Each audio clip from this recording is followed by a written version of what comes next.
ప్రధాని నరేంద్ర మోదీ అధికారిక ఫేస్బుక్ ఖాతాలో పోస్ట్ చేసిన ఒక వీడియోను తాత్కాలికంగా బ్లాక్ చేయడం దేశవ్యాప్తంగా తీవ్ర కలకలం రేపింది.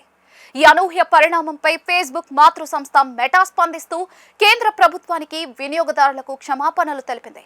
సాంకేతిక లోపం వల్లే ఈ పొరపాటు జరిగిందని, విషయాన్ని గుర్తించిన వెంటనే సదరు వీడియోను తిరిగి అందుబాటులోకి తెచ్చామని స్పష్టం చేసింది. మంగళవారం తెల్లవారుజామున సుమారుగా 1:25 సమయంలో ప్రధాని మోదీ ఫేస్బుక్ పేజీలోని ఆ వీడియో కింద CY అనే ఆప్షన్లో ఒక సందేశం ప్రత్యక్షమైంది. భారతదేశంలో చట్టపరమైన అభ్యర్థన మేరకు ఈ వీడియోను పరిమితం చేసినట్లుగా అందులో కనిపించింది. అయితే ఏ చట్టం కింద ఏ శాఖ నుంచి ఈ అభ్యర్థన వచ్చిందనే విషయాన్ని మెటా వెల్లడించలేదు. కొద్దిసేపటికే ఆ పరిమితిని ఎత్తివేసి వీడియోను పునరుద్ధరించినప్పటికీ కూడా వివాదం మాత్రం సమసిపోలేదు. మెటా పొరపాటున జరిగింది అని క్షమాపణలు చెప్పినప్పటికీ కేంద్ర ప్రభుత్వం ఈ ఘటనను అత్యంత సీరియస్ గా తీసుకుంది. మెటా ఇచ్చిన వివరణతో సంతృప్తి చెందని ఎలక్ట్రానిక్స్ అండ్ ఇన్ఫర్మేషన్ టెక్నాలజీ మంత్రిత్వ శాఖ ఈ అంశంపై పూర్తి స్థాయి వివరణ కోరేందుకు సిద్ధమైంది. ఇందులో భాగంగా meta global head of public policy అధికారులకు సమన్లు జారీ చేసినట్లుగా సమాచారం. ఒకవైపు ఫేస్బుక్ లో ఈ వివాదం నడుస్తూ ఉండగానే ప్రధాని మోదీ ఇన్స్టాగ్రామ్ లో ప్రపంచ రికార్డు సృష్టించారు. 303 మిలియన్ల వ్యూస్ సాధించారు.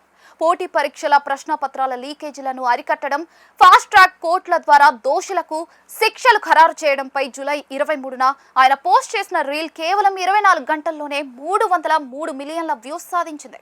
ప్రపంచంలోనే ఒక రోజులో అత్యధికంగా వీక్షించబడిన ఇన్స్టాగ్రామ్ రీల్ గా ఇది చరిత్రకెక్కింది. ఈ వీడియోకు 16 మిలియన్లకు పైగా లైక్స్, 15 లక్షలకు పైగా కామెంట్లు రాగా ఒక్క రాత్రిలోనే ప్రధానికి 10 లక్షల మంది కొత్త ఫాలోవర్లు వచ్చి చేరారు.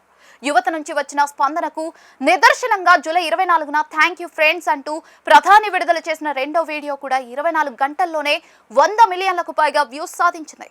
ఈ రెండు వీడియోల ప్రభావితంతో ప్రధాని మోదీ ఇన్స్టాగ్రామ్ ఫాలోవర్ల సంఖ్య ఏకంగా 103 మిలియన్లకు చేరుకుంది.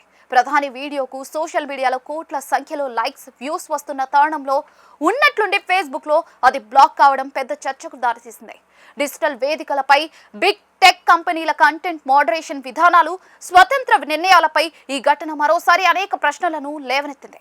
కేంద్ర ప్రభుత్వం మెటా మధ్య జరగబోయే తదుపరి భేటీలో ఎలాంటి విషయాలు బయటకు వస్తాయోనని టెక్ రాజకీయ వర్గాలు ఆసక్తికరంగా గమనిస్తూ ఉన్నాయి.